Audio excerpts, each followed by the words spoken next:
अहमदाबाद के Sabarmati river front की खूबसूरती में 4 चांद लगने वाले हैं। दरअसल अहमदाबाद नगर निगम ने शहर के पूर्वी हिस्से में एलिस ब्रिज और नेहरू नगर के बीच 1 किलोमीटर लंबा लीनियर गार्डन विकसित किया है। 12 करोड़ रुपए की लागत से निर्मित ये गार्डन न केवल अहमदाबाद के इतिहास को समेटे हुए है, बल्कि शहर की विकास यात्रा को भी दर्शाता है। रिवर फ्रंट पर बनाए गए मनमोहक लीनियर गार्डन को लेकर अहमदाबाद वासी खासे उत्साहित हैं और इसे शहर के लिए एक बेहतरीन उपलब्धि बता रहे हैं।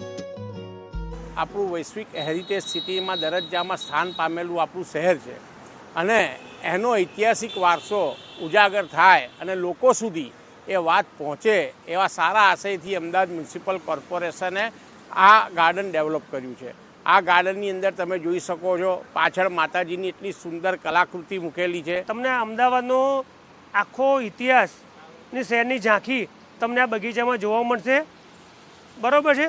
અને પાછળ રિવરફ્રન્ટ છે, લક્કડીયા બ્રિજ આવેલો છે, રિવરફ્રન્ટ છે, બધું તમને સરસ જોવા મળશે। એટલે તમે આ પધારો। इस गार्डन में लोगों को मनोरंजन के साथ ही शहर के बारे में पूरी जानकारी भी हासिल होगी।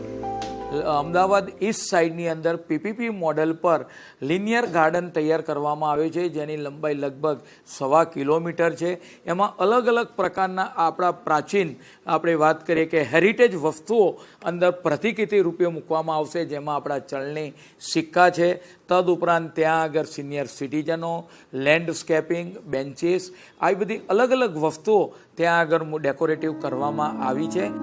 पीपीपी मॉडल पर विकसित किया गया ये लीनियर गार्डन नए साल की शुरुआत में शहर वासियों के लिए खोल दिया जाएगा।